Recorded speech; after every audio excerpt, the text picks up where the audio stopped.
Welcome back to the book club. It's been a while since I've made a video, but I've still been reading a lot of books. There's a lot of videos that I'm thinking about making to sort of catch up the channel on the things that I've read and the things that I'm interested in.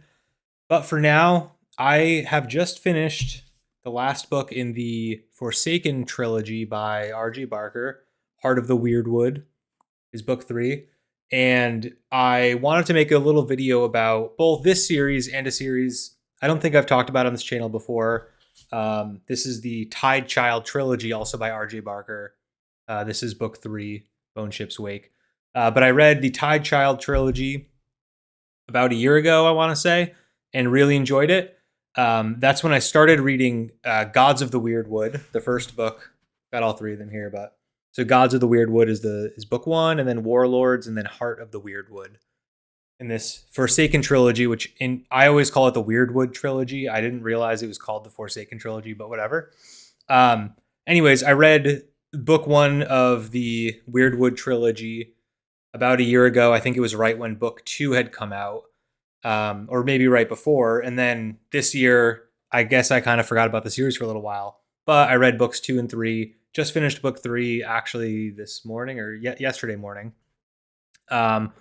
And so I wanted to talk a little bit about what I like so much about R.J. Barker's books. I think both of these series are excellent. I highly recommend them to, frankly, most fantasy readers out there. There's some books where, you'll like this book if you like this type of thing, or if you like this type of thing, but it doesn't work for everybody.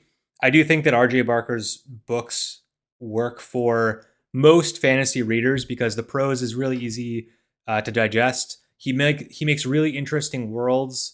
You definitely have to be a fantasy fan to be into what he's doing here, because this is not anything like the real world. He builds his own worlds that are very, very different from our own. The societal structure, the gender structure, just the way the worlds work in general. So I want to talk a little bit about what I think makes these books special. Kind of give a little overview of what to expect in both of the series, and then a couple of the things that I think R.J. Barker does especially well as an author, which is why I enjoyed both the series so much. So, welcome to Fluffy the cat. He's joining us here for as long as he will sit on my lap and be a nice boy. So, to start off with the Bone Ships and the Tide Child trilogy, this is a series that is perfect if you like piratey adventure books that put you into a world that is, again, nothing like our own. There's a couple maps in the beginning of the book, which I think really highlight how unique the world is. In the Wyrdwood trilogy, there's also cool maps like this, but you're not really going to be able to see it that well here. But the premise of these books is that the entire world is basically a series of islands, and everybody travels between these islands in boats that are made of nearly extinct sea dragon bones. Hence why it's called, book 1 is called The Bone Ships, and there's a big sea dragon on the cover. And you kind of follow this captain along his journey of kind of becoming an outlaw or a pirate or an outcast or whatever you want to call it in this world, and kind of the journey that he goes on. And you learn more about the sea dragons. You learn a lot about the relationships between the characters on this boat and some of the other outcasts in the world. There's this whole conflict between these two kind of like warring societies on either side of the island sea. And so you get to see a little bit of the political machinations of that kind of thing as well. And I think I'll talk a little bit more about this later, but I think something that R.J. Barker does really well is that he ends his books in really fun ways. The trilogies all end in like exceptional ways where it doesn't quite end the way that you thought they would end. There's kind of these big, I don't want to say like plot twists at the very end, but maybe like plot reveals towards the very end of the book that kind of recontextualize how you think about what happened prior. And that's kind of like his book 3 special sauce. But something that he does extremely well is the trilogy structure often suffers from just a boring or slow second book that just drips you into book 3. So like book 1 is usually solid, book 2 is like the weak link, and then book 3 is exciting again. I'll give an example of a trilogy that is like this that I really enjoy still, and that's the Lycanus trilogy, or Lycanus trilogy, I forget which it is, by James Islington. I'll I'll put a picture of it here.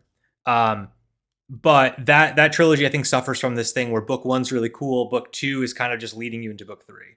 Um, RJ Barker does not do that at all. Each book kind of ramps up the stakes progressively, and so once you get to the end of book two, you're almost like, well, the ending to book one was almost nothing compared to where we landed in book two, and then the same thing at book three. You finish the trilogy, and it seems like what happened in book two was so minuscule in book one as well, like so minuscule compared to the rest. Um, so let me just make sure I didn't miss anything to highlight in my notes here. But um, yeah, I think that if you're into a really, a swashbuckling pirate story, very, I would say like a mixture between being character focused and plot focused, kind of like right in the middle where it's not Sanderson style, all plot, very shallow or mostly shallow characters, depending on which Sanderson books you're talking about. But it's not quite pure character work like Robin Hobb, for example, where the plot is kind of in the back foot and you're really learning about the characters. There's a nice blend between the two where there's some really nice relationships between the characters. You want to see them succeed, or you want to get to know them better. But also the plot is very cool and it keeps moving. And so part two is talking about the Wyrdwood trilogy, or sorry, the Forsaken trilogy. I'm going to keep calling it the Wyrdwood trilogy. But Gods of the Wyrdwood is the first book. And this series is, I think, very similar in the way that I described the trilogy structure and the ending being this, like, it's so different than you would have thought in book one. But I think kind of the world that he builds in the Wyrdwood trilogy is very different from the piratey stuff um, in Bone Ships. So the Forsaken trilogy is all about like spooky forests, spooky, deadly forests, I should say. They're not really too spooky, but a lot of deadly creatures that live in the forest. If you don't do the forest's bidding, it will come and kill you. There's a lot of unique flower and fauna, and I learned a new word. Funga is, the flower fauna equivalent for mushrooms and that kind of thing. There's a lot of mushrooms in the Gods of the Wyrdwood book. Not necessarily in the trippy way, but sometimes a little bit in the trippy way. And also cultish clans that are fighting for power. There's like weird magic where people have these like cowls that live within them and allow them, certain people at least, to throw fireballs, but they also need to drain the life out of people in order to keep living. So there's this whole society built around that magical system. So I guess maybe Gods of the Wyrdwood is a lot more. It's not a lot more magical than the Bone Ships, but there is definitely a lot more straight up kind of fantasy magic stuff going on in Gods of the Wyrdwood. But if you're maybe not so into the pirate thing, but you're into spooky forests and people that live in the woods and camp out and do that kind of thing, and kind of like I don't want to say like a backward society, but it's kind of a society that hasn't developed a lot yet. Like they're a very like wood based economy. There's not a whole lot of like metal things going on in this world. But I think that makes it very unique. And again, there is also we'll see how well this comes across on video, but a very similar style map actually at the beginning of each of these books. And one thing about the maps too is in some fantasy books, you find yourself needing to constantly look back at the map to figure out where you are. Maybe I did that a little bit in the first book in both of these series, maybe more so in the Bone Ship, the Tide Child trilogy. It's more interesting to look at the map because there's so many different islands and stuff. But honestly, for most of these Wyrdwood books, I looked at the map and I think it's cool. It's like a nice piece of art. But you don't really need to know where things are, or like where things are happening. It's not super important, which city you're in or like where specifically in the woods you are, because there's a lot of time spent in woods, and also areas that aren't really clearly depicted on the map. I'll say like there's a lot of time spent in areas where you can't actually really find it on the map, but it is a very cool thing to look at, especially if you like maps. I don't know who actually did the art for the maps, but they definitely did a great job. I'm assuming it's the same person for both these books. Maybe it's R.G. Barker himself. I'm not sure. But they both have this very similar aesthetic, and it's very cool. So I guess to kind of wrap up what I like so much about the two series, I talked about these things already, but or hinted at these things already. But the things that I think make R.J. Barker such a strong author and why I highly recommend him to a lot of people is that he does two things really well. One of them is world building. So some authors, I think like Sanderson also is another author where he has excellent world building. And Sanderson's world building is often like built around the magic system that he's created and like what is the end result of a society that exists with this magic system, and then plus some interesting locations and stuff. RJ Barker, it feels like I don't know what his creative process is for these worlds, but it feels like he's kind of thinking of it from not necessarily a magic system perspective, but more like what if there was a world that was just a bunch of islands and the only material they had was like, kind of crappy wood where they can't really make boats. And so the only way they can make boats is with these sea dragon bones. Like that's the premise for the world. Now, like craft a narrative around that. Again, I don't know if that's what he did, but that's kind of what it feels like. And same thing in the Wyrdwood books. It's like, what if the world was just like this kind of section of a planet or something? It's not really exactly clear. Like the section of a planet that is inhabitable and it's surrounded by these like woods that will kill you if you go into them, or like, will kill most people if they go into them. And if they don't kill you, you come out different than how you came in.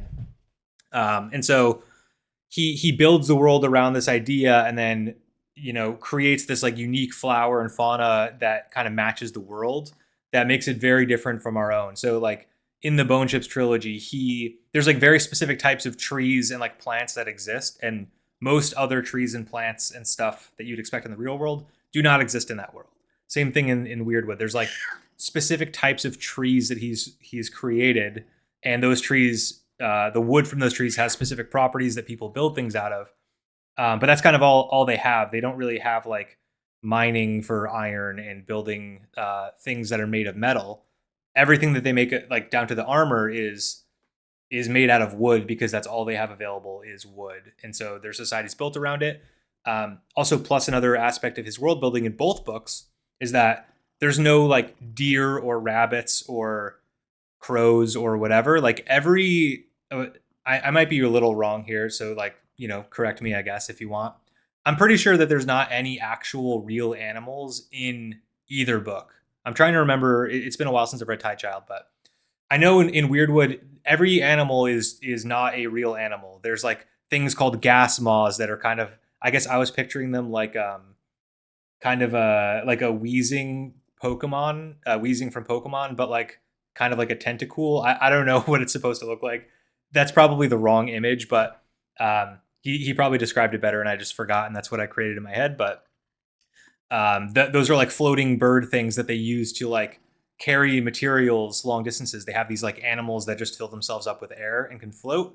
And so they like put a bunch of those onto a plank and then use that to lift things across long distances. And so he like creates these animals and like these monsters and that kind of thing that kind of change how the rest of the world operates. And I believe in the Tide Child trilogy, there's some like magical birds or something. I don't exactly remember. The details are unclear, but there's also the sea dragon stuff. And there's a lot of other interesting, types of animals and that kind of thing that exist only in his worlds that he just creates. And, something that's interesting about that to me is that it's not really in some ways it is a key part of the books, but in many ways it's not. It's not super important that the world works in this specific way. It just is how the world works. And then the story just kind of uses that. So it's not like he doesn't use the fact that these people float on platforms that animals are kind of floating beneath in order to keep them up to serve some plot point later in the novel. That's just kind of how the world works, and it's just a background thing for the most part. And maybe it's relevant every once in a while when characters are strategizing about how to do something, but it's not like, oh, he made those creatures so that he could do this one plot thing in book 3, and so like he was in it for the long haul. No, I think he just likes making weird animals and stuff. And again, some of the monsters are actually relevant to the plot, but most of them are just nice window dressing that make the plot. And the book's still a lot more unique. The other point that I wanted to mention, which I think is something that really stands out in both of his books, is the cast of characters that he's created. So in both of the books, I sort of mentioned that he blends the character-driven book and the plot-driven book pretty well, and it sits somewhere in between. But I think it is important to mention that I think his characters are really interesting, all really compelling. There's always multiple POVs in his books, and from those POVs, you really get to know the interactions between the characters, and those interactions are actually a vital part of the plot of the book. So the way that different characters perceive each other, whether they're enemies or friends or lovers or whatever, is actually an important aspect of the book, and it's not just a kind of side thing. And it really feels earned as well when characters are like against each other. Like, let's say that they're two enemies. It's not just, oh, the enemy came out of nowhere, we didn't really know who they were, and our character hates that guy, and so we hate that guy. You often get to see both sides, and sometimes people change sides from one to the other, and you become conflicted, and you need to figure out, how do I rationalize the fact that this character is actually changed now? Do I still think they're a bad guy, or do I think they're a good guy now?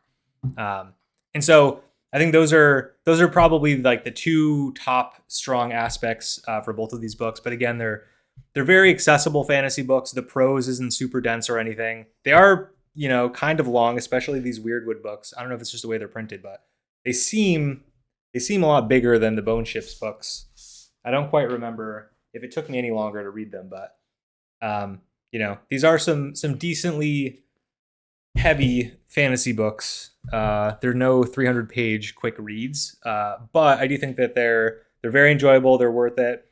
They are, grand in scope, but also the scope of each book is still pretty tight, and it's not. It kind of expands each book, where you start small and you get bigger and you get bigger, versus like the Wheel of Time obviously is the prime example of the book starts off as this huge thing, and that you need to kill the Dark One at the end.